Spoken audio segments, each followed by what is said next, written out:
किस तरह एक विचार ने एक खजाना बनाया।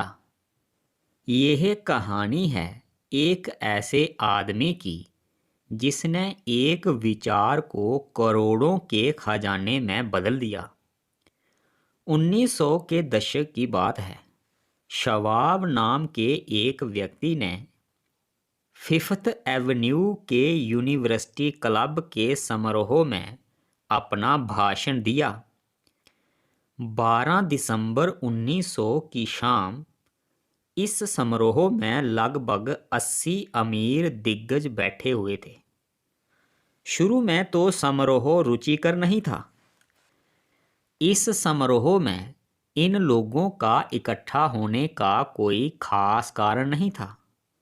यह एक प्रकार की डिनर पार्टी थी जो 38 साल के शवाब के लिए उनके दोस्त एडवर्ड सिमनस और चार्ल्स स्मिथ ने इसलिए रखी थी क्योंकि शवाब ने एक बार इन दोनों की अपने यहाँ पीटर्सबर्ग में अच्छी और उदारपूर्वक मेहमान नवाजी की थी। समारोह में हर शख्स को सिर्फ 15 से 20 मिनट का समय अपनी बात रखने के लिए दिया गया। जब शवाब की बारी आई तो वह लगभग 90 मिनट तक बोले और अपने भाषण से उन्होंने हर किसी को मंत्रमुग्ध कर दिया।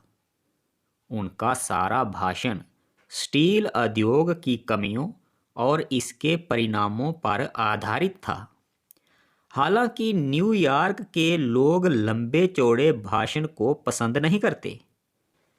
इस भाषण में उन्होंने एक प्रस्ताव रखा जिसमें स्टील के विस्तार की बात थी। हालांकि ऐसे प्रस्ताव कई लोग पहले भी रख चुके थे, लेकिन वह असफल हुए थे।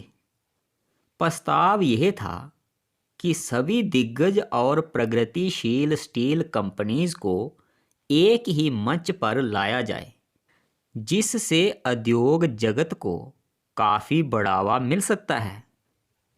इससे पूंजीपतियों को भी लाभ पहुंचेगा तथा लोगों के लिए कम कीमत पर स्टील प्रोडक्ट बाजार में उतारे जा सकते हैं।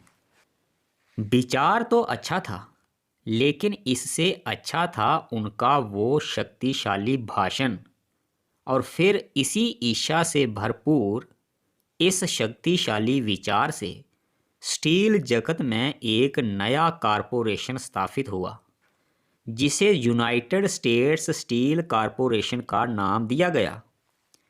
इस कॉरपोरेशन से कई लोगों को एक साथ रोजगार मिला और कई उद्योगपतियों को फायदा पहुंचा। 38 साल के शवाब को भी अपना पुरस्कार मिला। वह इस नए कॉरपोरेशन का प्रेसिडेंट बन गया। 1930 तक इस पद पर रहकर उन्होंने ढेर सारा पैसा बनाया। आपने अभी जो नाटकीय कहानी सुनी, यह उस तरीके का उदाहरण है जिसके द्वारा एक विचार और इसकी प्रबल इच्छा ने इसे एक खजाने में बदल दिया।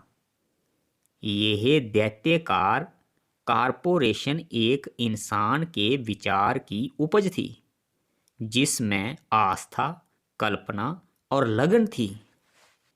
यह विशेष कहानी book think and grow rich से ली गई थी जिसे नेपोलियन हिल ने लिखा है।